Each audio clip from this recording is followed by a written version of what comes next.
नमस्कार मित्रांनो, आज आपल्या प्रश्नोत्तरांच्या सिरीजमध्ये प्रश्न क्रमांक 4 आहे आणि प्रश्नकर्ते आहेत सोमिमल पाचपुते वासुली फाटा। त्यांचा असा प्रश्न आहे की शुगर सकाळी वाढते का कमी होते, नक्की काय होतं, त्याला काय म्हणतात, त्याची काय काळजी घेतली पाहिजे।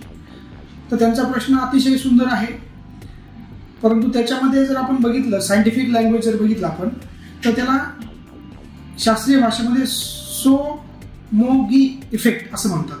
म्हणजे काय की तुमच्या रक्तातली साखर पहाटेच्या दरम्यान खूप कमी होते, म्हणजे 60-70च्या खाली जाते आणि त्याच्यामुळे शरीर त्याला रिस्पॉन्ड करतं आणि रिबाउंड हायपरग्लायसेमिया होऊन सकाळी ज्यावेळेस तुम्ही चेक करायला जाता त्यावेळेस मात्र ती हायपरग्लायसेमिया म्हणजे खूप साखर वाढलेली असते, 250-300 एक्झाम्पल सांगतो। मग हे कशामुळे होतं आणि त्याचे धोके काय असतात, तर हा सोमोगी इफेक्ट म्हणजे काय, तर हा जनरली टाइप 1 डायबिटीस मध्ये होतो आणि त्याची होण्याची कारणे असे असतात की संध्याकाळी झोपण्याच्या आधी जर इन्सुलिनचं प्रमाण जास्त घेतलं असेल किंवा आहाराचं प्रमाण कमी घेतलं असेल किंवा रात्री झोपण्याच्या अगोदर शारीरिक हालचाल खूप किंवा व्यायाम खूप झाला असेल तर पहाटेच्या दरम्यान शुगर खूप कमी होते आणि ती कमी झालेली शुगर आपलं शरीर त्याला कॉप अप करण्यासाठी आपल्या शरीरामध्ये काय हॉर्मोन्स तयार होतात, मग ते ग्लुकागॉन, ग्रोथ हार्मोन, ॲड्रेनालिन,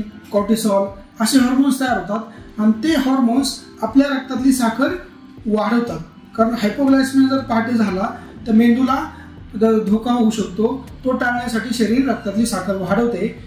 ही रक्तातली साखर सकाळी चेक केली तर आपल्याला पुन्हा एकदा वाढलेली आढळते, परंतु हे जर आपल्याला टाळायचं असेल तर त्यासाठी आपल्याला झोपण्याच्या अगोदर आपल्या आहारावरती जे काही रेग्युलरचा आहार आहे तो घेतला जातो की नाही हे चेक केलं पाहिजे। जर आहार कमी घेतला गेला तर इन्सुलिनचे डोसेस किंवा गोळ्यांचे डोसेस डॉक्टरांशी संपर्क करून तुम्ही ते ॲडजस्ट केले पाहिजेत आणि रात्रीच्या वेळेस तुम्ही खूप मेहनत किंवा खूप व्यायाम जास्त हेवी व्यायाम करण्याचं टाळायला पाहिजे।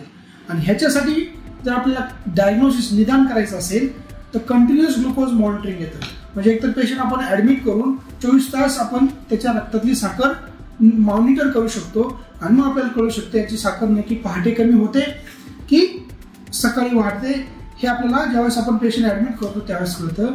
म्हणून पेशंट ॲडमिट करून किंवा त्याला एक मशीन असतं ते मशीन लावून आपण हा जो सोमोगी इफेक्ट आहे तो इफेक्ट वाचू शकतो आणि जी रक्तातली साखर पहाटे कमी होते आणि सकाळी वाढते हा आपण टाळू शकतो। धन्यवाद। आजचा प्रश्नाचे उत्तर दिले तुम्हाला। प्रश्न कसा वाटला, उत्तर कसं वाटलं, लाईक आणि सबस्क्राईब करायला विसरू नका। भेटूया पुन्हा नवीन प्रश्नाच्या।